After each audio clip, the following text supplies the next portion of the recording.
Hello, this is Nicole Whitlock with Ecom Sellers Podcast. And the Ecom Sellers Podcast, we share with you e-commerce news, tips, and more. I'm your co-host, Nicole Whitlock. And I'm Kelly, the eCom Mom Ward. All right. And so we come to you every week to help share information to help you on your e-commerce journey. So Kelly, how are things going in your business? It's starting to pick up that now that I've really gotten back into listing. I took, that little time off right before Christmas. And so now it's starting to pick up a little bit more, getting a little more sales. Okay. That's good. And you went out, did you go out sourcing recently?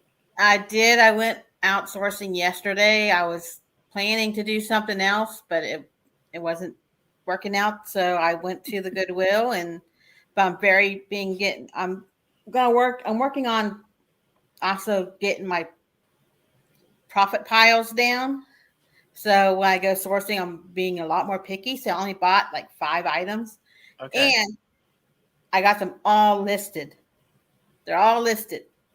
Good. So they're not sitting there, adding to the pile. So they are all listed. So that means that they can be found. That also means they can be purchased. Mm-hmm. Yeah, so, no longer coming home with bunches and bunches of stuff and then just adding to the pile because I only get to list parts of it and then it gets buried. And then a couple months later, when I'm looking to do stuff, I find stuff. Oh yeah, I forgot about that. Yeah, I know that life. I know that life. So right now, I have inventory in my office. I have inventory in the den. We've been gutting all of our inventory so that we're auditing. We're doing a full audit right now, and that is taking up a lot of time because we have a lot of inventory. We haven't even gotten to the storage unit yet. So this is just the stuff that's in the house. So we're doing a full audit so that we know what we have, and we have a great starting point for 2022. And we put together some goals for sales, and we put together some goals for listing. And so we did all of that so that we could be well on our way to trying to have a more consistent 2022, and also putting some plans in place should anything happen. I didn't anticipate, getting COVID and being down as long as I was, but, just putting some more processes in place so that if ever anything happens that I'm good to go. So that is, my business is good to go. Not me, but my business is still good to go. So we're going to continue to move down that road over the next couple of months. I have a goal for that. And then we also have a goal to install a new shelving system for inventory. Not that we're keeping it, we're shipping stuff to a fulfillment center, but for the things that we do have and the things that we do need to have here, we're going to set up a completely different shelving system than we have right now. And so I'm looking forward to that as well. So. Yeah, I've made some goals. I'd like to double the amount of items I have on eBay. Okay. So that'd be close to about 900 to 1,000 items on eBay. Right now I have a little over 450. I have like 468, I believe, items. So I'd like to get that doubled.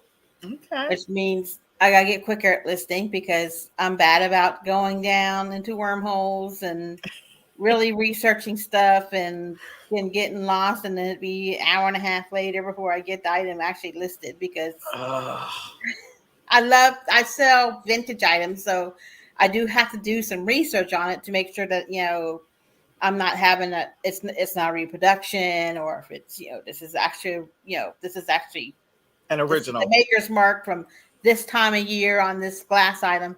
So you do have to do some research, but once you start learning that stuff, it'll be faster. Yeah, that's true. Well, I am wishing you all the success this year. Continue to tell us about this journey, this new ventures. You also said, I think in our last podcast, that you were going to incorporate a couple of new things into your business. Yes, and jewelry and stuff. Okay. Yeah, I've been looking for estate sales. That's where I've been, because I saw that Goodwill had a jewelry jar like this big, all full of jewelry, but it was $80. I'm like, no. Like, not today. I'm not gonna be able to do that. Okay. All right. Well, we'll check back in. I'll check with you in about like 90 days and see how this journey is going.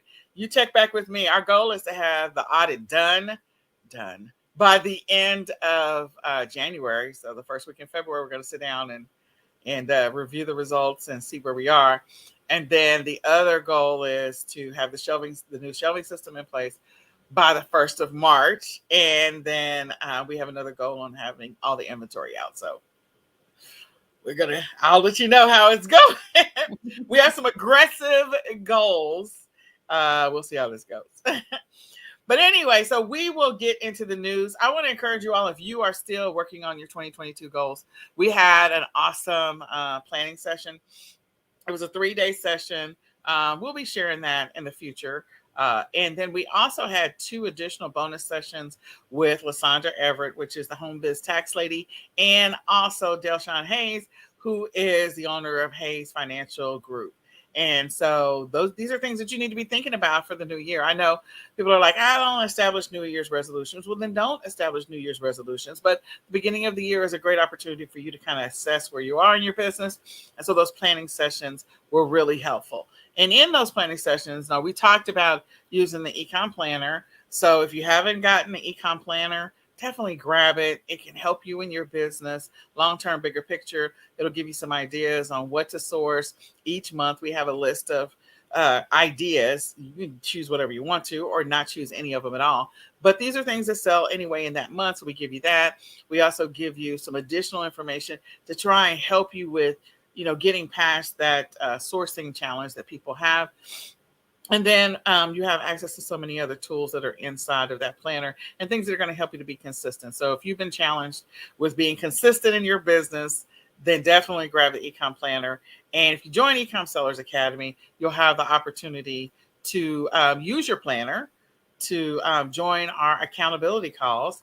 So we're going to have accountability calls on a daily basis where we're just checking in. It's just 15-minute check-in, see what your plan is for the day, making sure that you put out to plan for the day, plan for the week, and plan for the month. And so they're not intended to be stressful. They're intended to help you along your journey. And I am excited to see where people are going to be in 90 days. Like as we do this for a full 90 days, like I'm going to step back and say, okay, how was it when you first started on this journey? And how are you now? Like what is happening in your business now? Are you being more productive? Are you being more consistent? Are you getting more sales? So all of that's going to happen. And those people that still want to join Ecom Sellers Academy, the regular price is, it's back to the regular price, but you can get 25% off if you put in promo code 25 off ESA.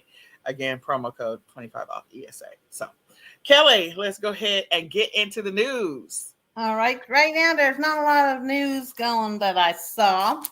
Okay.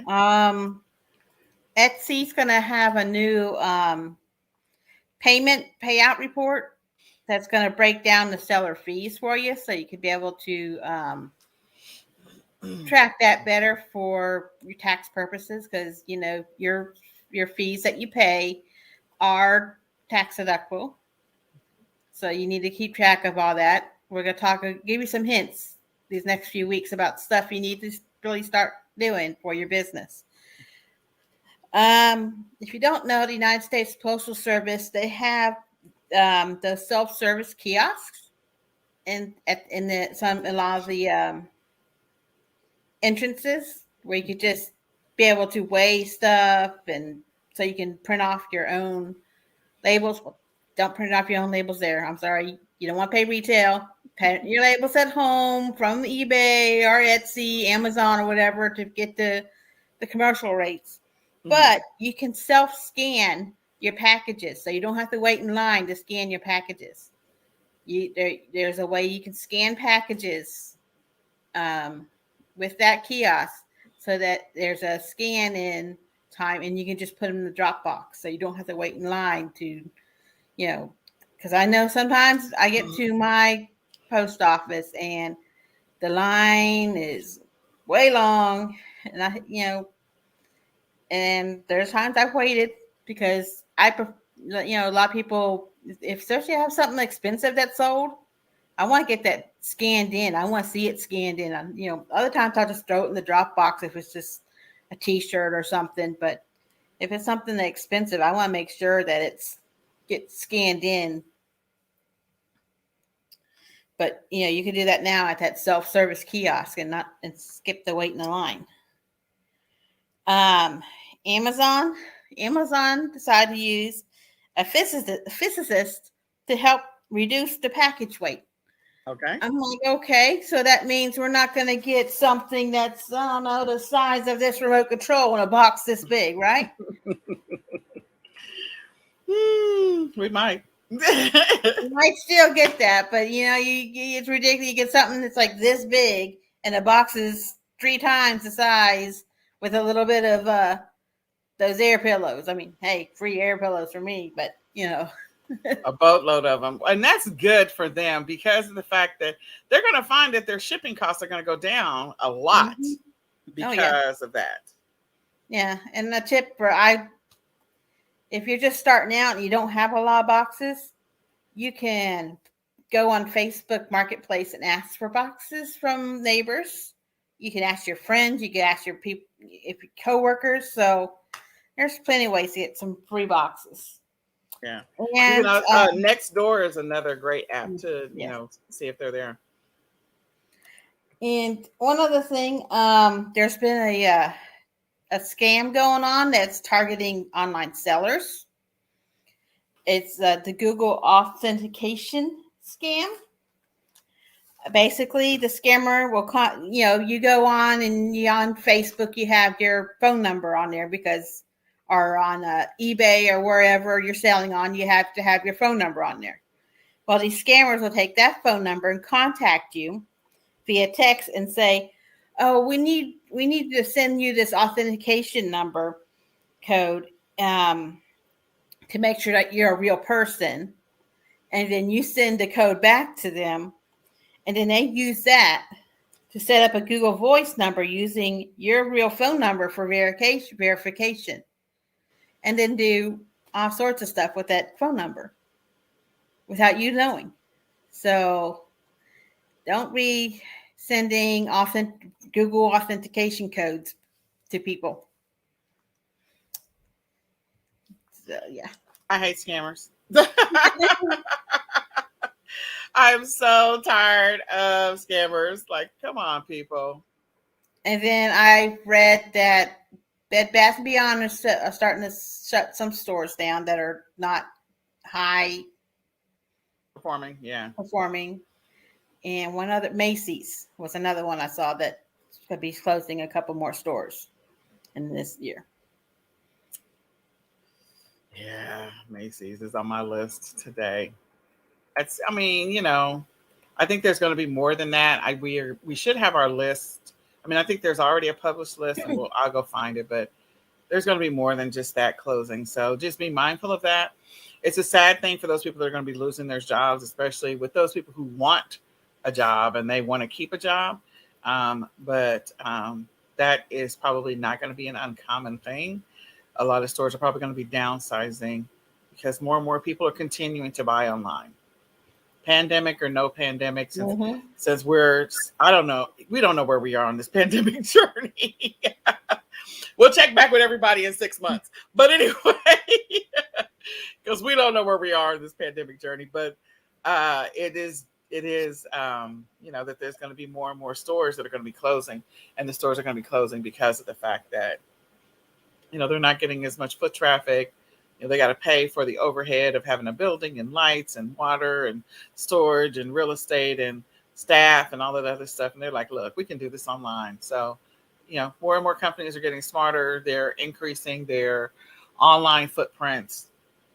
And that's a good thing to do. So anyway, it is what it is. All right. Did you have anything else? No, that's all the news I had. Like I said, I didn't find very much. I mean, anything seemed to be a repeat from last week. I was thinking. Well, and I didn't get a chance to dig into any news, and so I have a couple of things, but not a lot.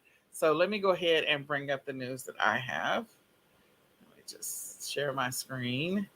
Okay. So this was an article at CNBC, 10 things that will be more expensive in 2022. Why does this matter? Because as e-commerce sellers, we all need to be prepared for this. So housing, as e-commerce sellers, not necessarily something we're going to directly be impacted by, but people will be buying things for their houses. So food, we already know that. So for those who have wholesale accounts to be able to sell food products, yeah. Just know that some food prices are going up. Be prepared for that. Clothing prices are going up. I think there's still a bunch of different sites where you can get good prices on clothing.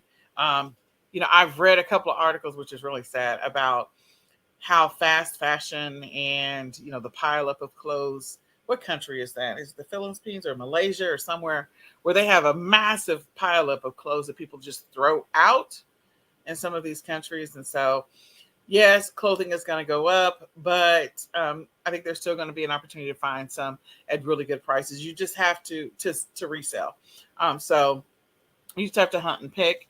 And also the retro looks are continuing to come back. So if you guys are doing the thrifting thing and you're going out to flea markets and you're, checking out other resale sites, like you can probably get some really great stuff. Like Kelly does the vintage, you probably find some really great things. Heating costs. So heating costs are going to go up. And it looks like gas costs are going to go up. So heating costs, I have gas heat, but you still need electricity to use gas heat, which is so anyway, it is what it is.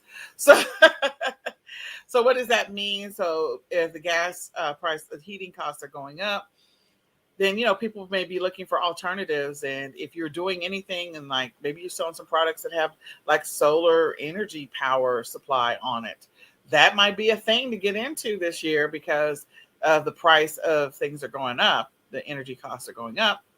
Dining out is going up, so that means more people are going to be eating in. So then if you're a reseller, what that potentially means to you is, people are going to be buying small appliances, things that are going to make their lives convenient, like the air fryer. I got an air fryer for Christmas, y'all. Santa showed up, gave me an air fryer. Instapots, crock pots, uh, things. I think the Sophie oven now is like one of those things that you just set it and forget it. So recipe books, yeah, storage bins for food and stuff like that. So these are all opportunities for you. When you see this kind of stuff in the news, like you should be thinking about how does that impact me potentially as a seller, or where are the opportunities for me potentially as a seller? You should be thinking like that. Cars, I mean, accessories is the first thing that comes to mind. But, you have the service cars. So that potentially means that because car prices are going up, people may be keeping their existing cars longer. So are there things that you are selling to help those people that are keeping their cars longer? Maybe. I don't know. Look into that and see if there's an opportunity there. And also things to maintain the car. So look into that. Maybe there's something there for you.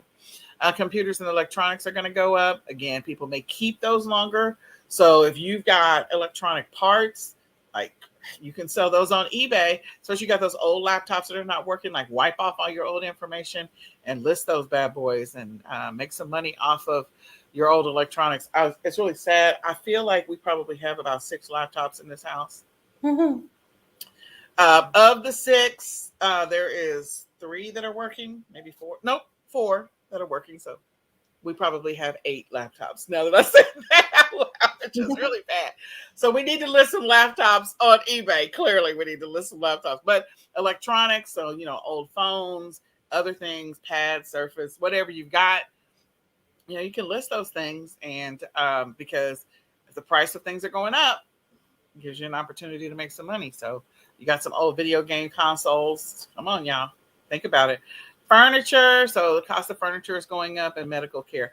So furniture, I think of the first thing that comes to mind is the bigger pieces of furniture, and not that is not important. Some people are selling the bigger pieces as e-commerce sellers, but others are probably selling accessories and things like that.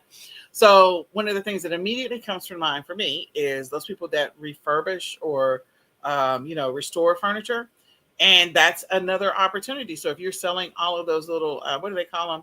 decoupage and the glue and all the brushes and everything, sanders and things that they do to restore furniture, that may be your jam. You may actually see some of your sales go up because people are starting to get into the art of that. Also, some of the books that are associated with it because of the fact that people might be getting into that jam.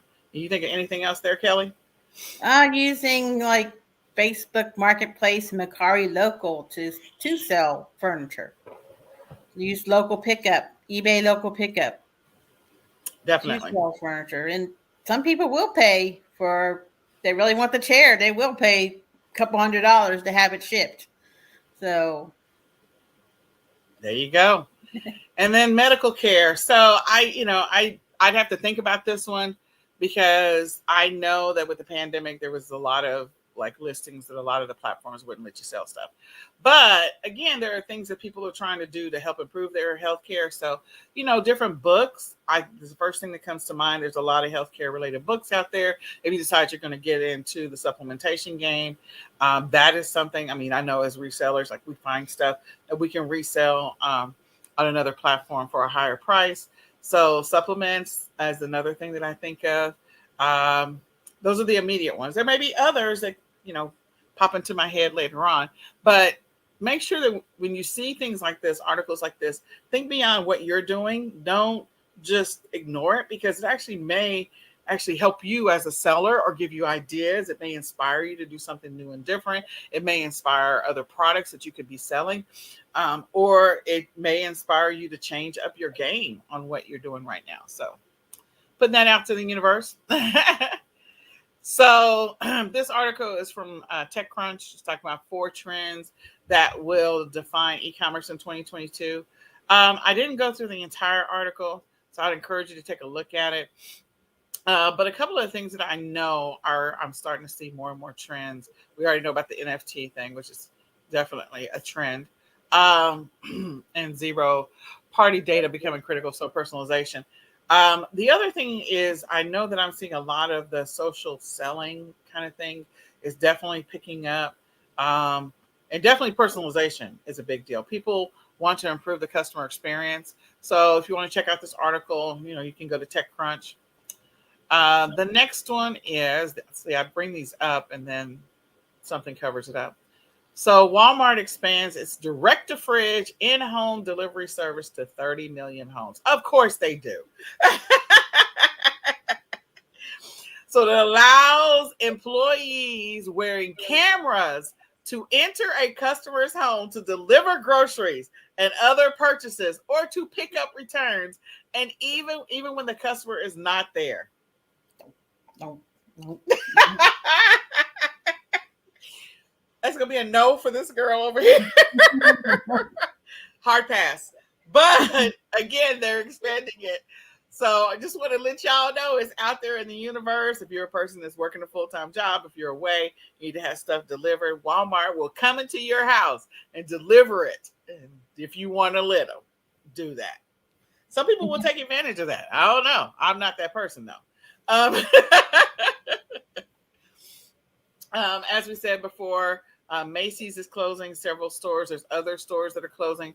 So they have a list. This is on USA Today. You can go check that out. See the list of the stores that are closing. Maybe there's one near you. And, sometimes like with Sears, when they were closing several stores, they actually had some really deep discounts in the stores. So go check out the list. Texas, Baytown, San Jacinto Mall. Not anywhere near me. Closer to Kelly. Yeah, that's about a little over an hour away. Oh my God. And then Bloomingdale's outlet is closing. So that's another one. Kevin, can you come? Yes, Nicholas. All right. So after focus we can watch TV. We'll see, Nicholas. So that's in USA Today. You can go check that out. Sorry, Nicholas is just gonna do Nicholas. He does not care if we are broadcasting or not. It's irrelevant to him. Okay, tax returns. So your tax returns are not okay. Let me just preface this by saying I am not a tax professional. Consult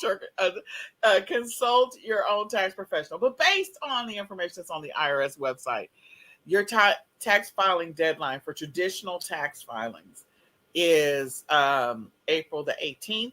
I have heard Lysandra Everett say over and over again for partnerships, it is March the 15th. So it's like a month before. So in any case, it is extended from April the 15th to April the 18th. Let me just go over here. So they moved the date. Because that's Easter weekend, because April 17th is Easter this year. Yeah. So to make up for the weekend, the Good Friday and Yep. It is Good Friday and all that stuff. So your tax deadline is April the 18th. You can go to the IRS website. It is there. So make sure that you're paying attention, and you can file your extension. Your extension needs to be filed by April the 18th as well. So be mindful of that and be on the lookout for a video from our amazing Lysandra Everett to give you some tax tips for 2022 so that you don't get yourself in trouble. So with that being said, we're going to transition now. And we want to talk to you guys about maybe 8 strategies to establish in your business for 2022. So these are strategies. We kind of covered them in the ecom planning session. You should be thinking about them in your business. You should have a plan for them, or you should be, figuring out what you want to do about them long term. Most of us already have strategies. We just don't have them documented. And so again, use 2022 as your opportunity to document your business, especially if you want it to live on beyond you. Nobody knows what's going to happen tomorrow. And if your business is doing well, then put some processes in place so that your business can thrive and survive long beyond you.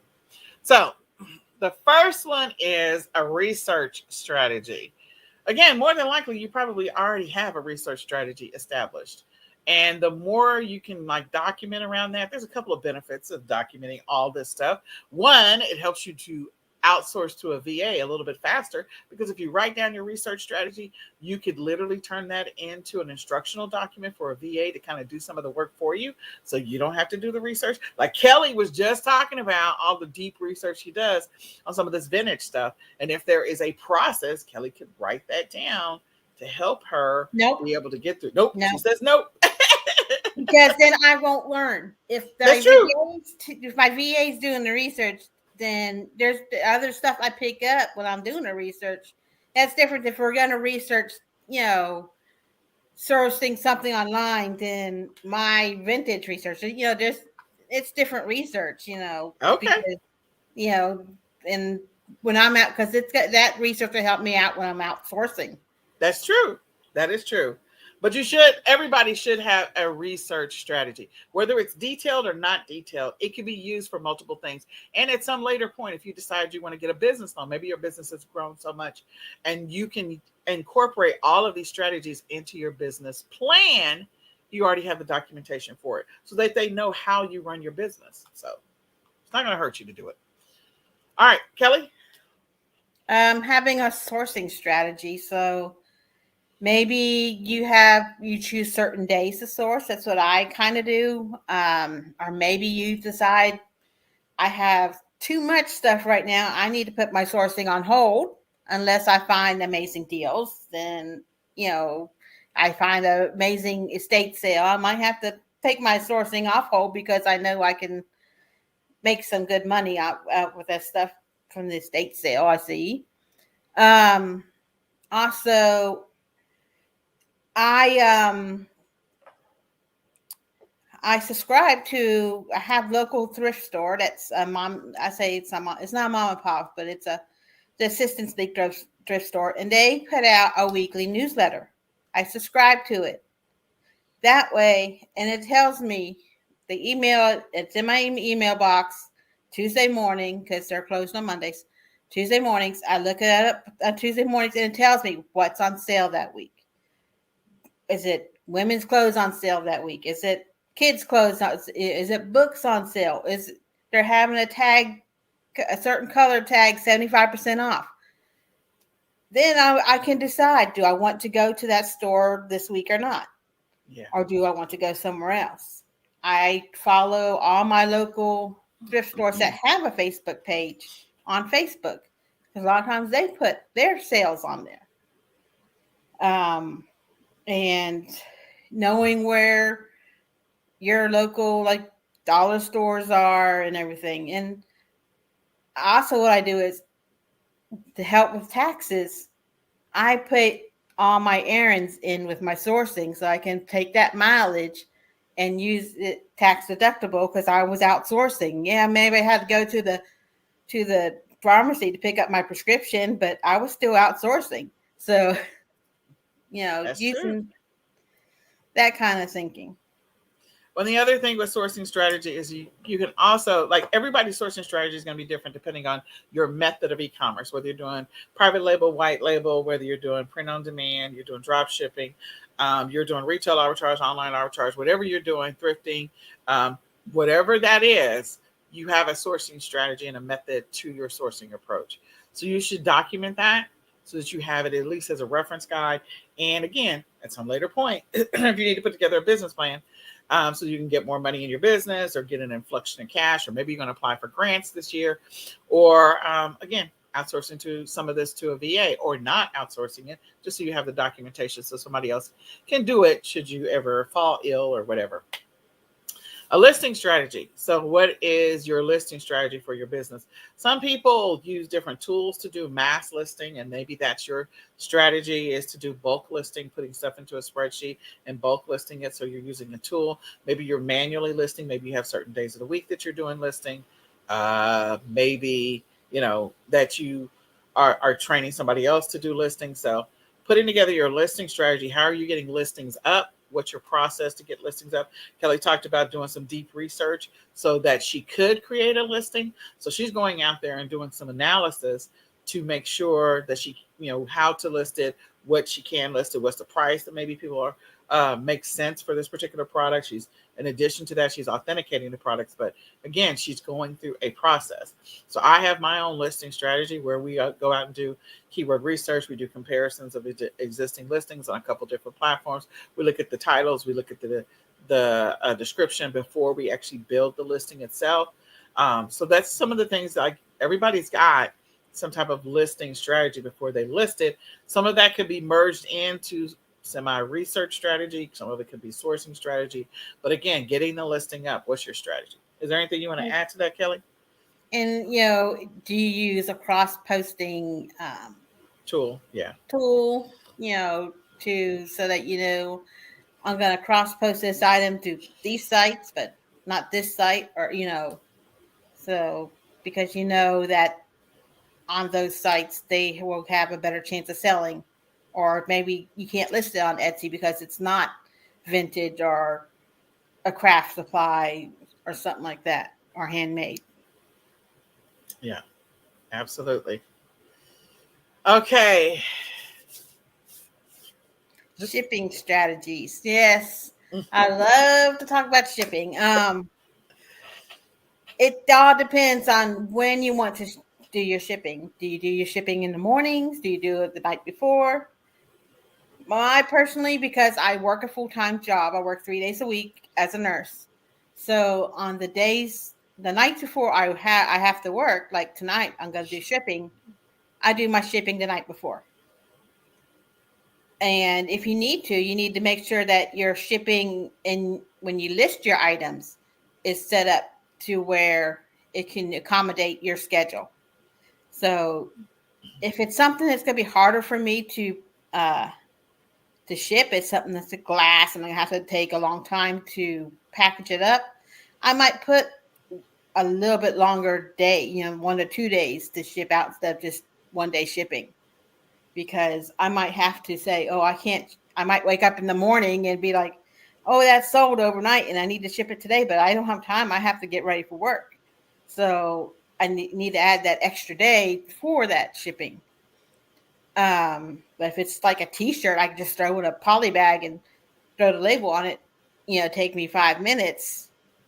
I can do 1 day shipping on it. So you need to make sure you think about those things that are harder to ship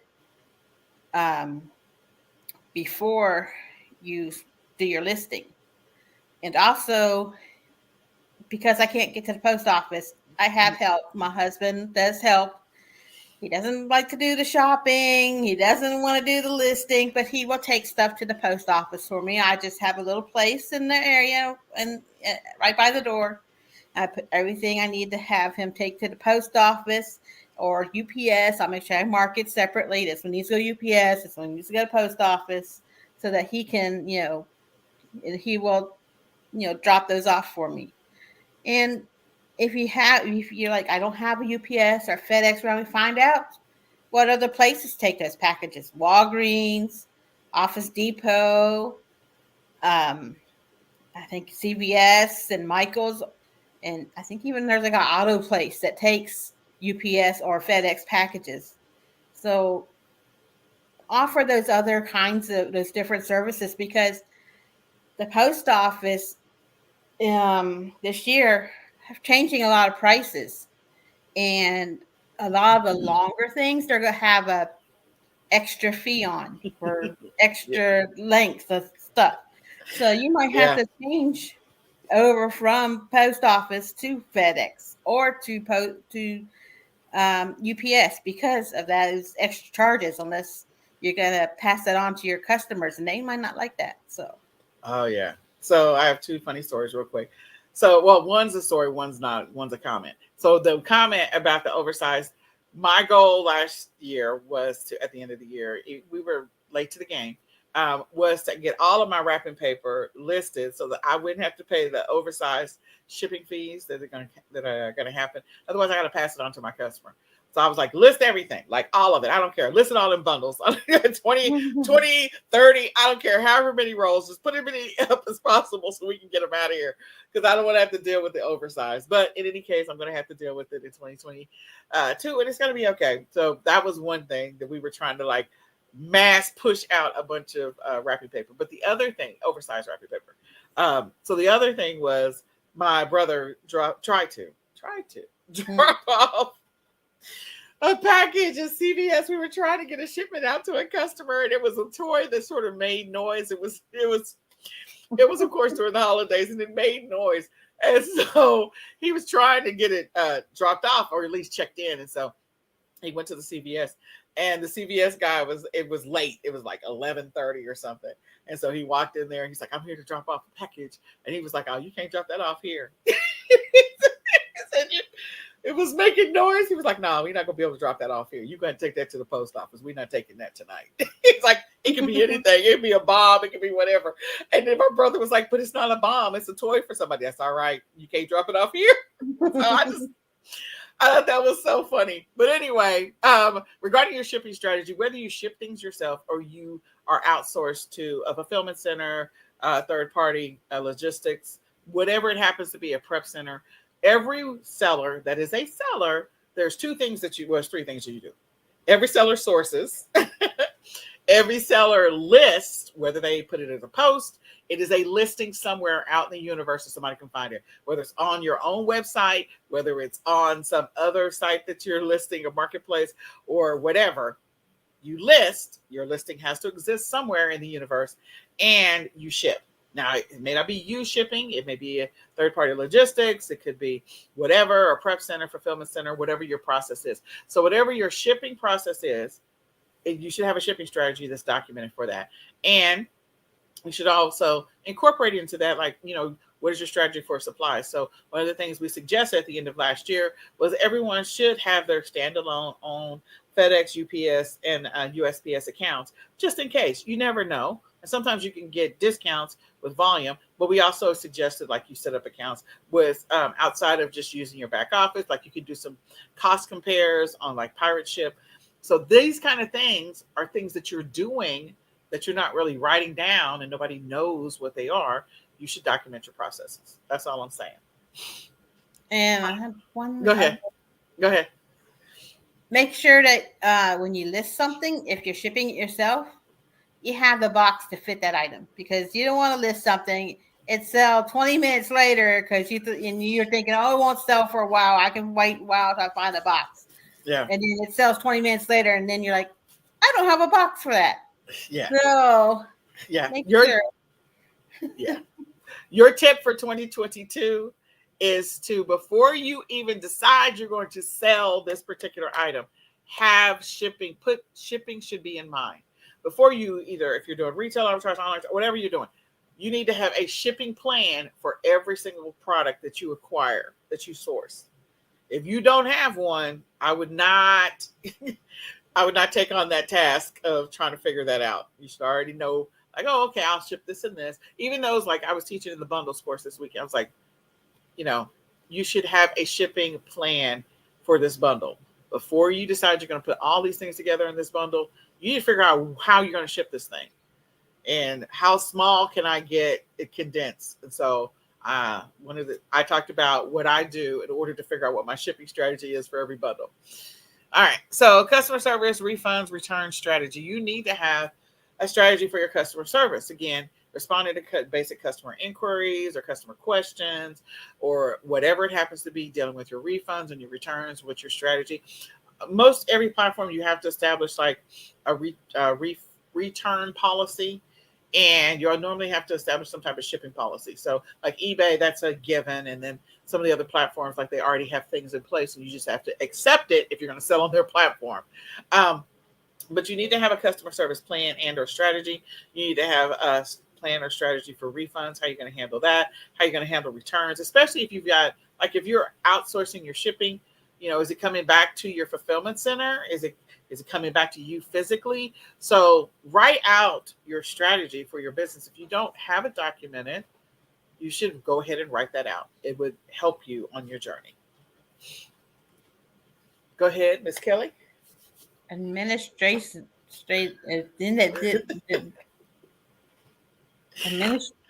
plan. Yes. So you have to make a plan to do all the administrative stuff, like doing your taxes and like. I know I have until the 20th of this month to do my sales taxes for last quarter for Texas. So I need to plan out a time, set out a time to do that.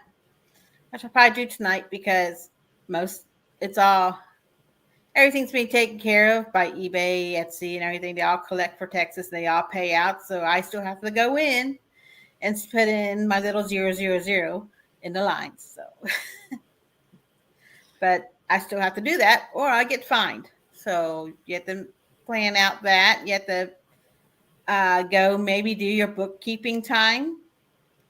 You know, where you write down, I made these things sold and these were the fees. And, you know, for your taxes, you have to, I have a app on my phone that tracks my mileage, but I still have to go in and say, this is personal. This was for the business, you know. So I still have to go do that. So you have all that. And, you know, if you have a VA and people who work under you, maybe you have to make time to review how they're working. And if they are working out, if not, you might have to be looking for someone else because the other person's not doing what you want. So yeah. Yep. So there's, again, writing out all the administrative day to day. I think this is the one I feel like people run from the most. They don't want to reconcile. So they don't want to reconcile to see if they're even profitable. Like they may be running their business and they've never really reconciled and they're running from it. So again, you just need to, and I feel like administrative is spelled wrong. So if it's spelled wrong, I'm sorry, but maybe it's not spelled wrong and it just could be a Nicole thing. Good to me. But in any case, you should have an administrative plan in place. I'm just saying. All right, traffic strategy. So traffic strategy for me sort of indirectly goes with the listing strategy. And why I say that is because, you know, my strategy to get traffic to my listings is definitely trying to get organic traffic. So I do a lot of keyword research. I do a lot of keyword, like trying to figure out what are the keywords that should be in the title and the description and all that other stuff. I name my images so that way I can try to get as much organic traffic to my listing as possible before spending money.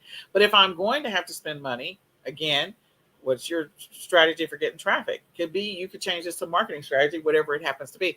But for me, I call it traffic. And you got to get eyeballs on your listings. Are you going to pay for paid traffic? Are you not going to pay for paid traffic? Are you going to list on certain platforms? Are you going to create a Facebook group for the people that are like attracted to your specific niche? And so then that way, maybe you include information about your products in that Facebook group or whatever. What's your strategy going to be? You should document that so you know, and then that way continue to move forward. And again, I always think in the back of my mind, I could take some of this information and use it to build a bigger, detailed document to help me, transition this over to a VA and let them do some of the work. Yeah, So, you can use like social media and using like Instagram and Pinterest and hashtags of mhm. certain things to draw uh, traffic to your items without spending money. Yep, get more eyeballs. That's the goal. Social media, keywords, just do what you can. Cross posting, all of the above to get more traffic to your listings. All right, Miss Kelly. Your education plan. So, what do you plan to learn this year for your business? Like I was talking about last week, my one of my things this year is to learn jewelry. I choose last couple of years I've chosen a new subject to learn. That was year before in 2020 it was glass, vintage glass in China. So I'm no expert on it, but I do know a lot more, and I'm not afraid of it anymore. Because before I was like, I'm not gonna touch it because I have no clue. But now I have a little bit of a base education that I learned from researching and also from talking with sellers who do sell glass and learning from how they source. Um, that helped me learn. And then this next year, last 21, was vintage clothing. So I really got into selling vintage clothing. So same way, I went and did some research on what the tags look like, and then watched sellers who do sell vintage clothes and see what they're picking up, so that I could learn. So this now, I've gotten into jewelry. I've learned. I'm starting to watch other sellers and you know learn from Facebook groups on jewelry sellers, taking that as my education, when I can. I'm not stopping everything else, and I'm still selling glass. I'm still selling vintage clothes, but it's just something added so I can add that into my repertoire of my stores. So maybe you decide this year, oh, I want to learn to do print on demand. I want to learn to how to get a VA. So there's lots of different educations you can do for your business. Absolutely. The goal is that we're all trying to either grow and expand our business or to scale it or to not lose money. If your business is where you want it right now, but just the rest of the world is changing all the time. How do I sustain the level of profit that I'm getting right now in my business? So you should always have an education plan for your business, for yourself, for your growth, for your expansion of your business. Kelly made some excellent points. Excellent points. And like for me, my goal this year is to spend 90 days getting better at Google ads and Facebook ads. That's one of the things that I'm going to do. I'm going to do it 2 hours a week over 90 days and see where it puts me. That's the other thing. I do have dedicated time for that because you could get sucked into the vortex of the black hole and you're trying to figure out 8 hours later, what did you do today? So don't get sucked into the black hole. Make sure that as part of your education plan that you have dedicated time that you carve out and that you already know potentially. Maybe you already bought the training program and maybe you already know what you wanted to go look at so that you don't get sucked into the vortex. Because, yeah, we all get sucked in and we're trying to figure out we lost 12 hours today. Why? Because we were on YouTube. So I hope all this was helpful and that you use it as part of your journey. If you are still working on your 2022 plan, we want to encourage you to grab the Ultimate E-commerce Planner, the 2022 Ecom Planner. You can go to www.myecomplanner.com right now to grab your e-commerce planner. You can actually put all of your strategies in your planner. It has a lot of great information in it. So go and grab the e-commerce planner to help you on your e-commerce journey.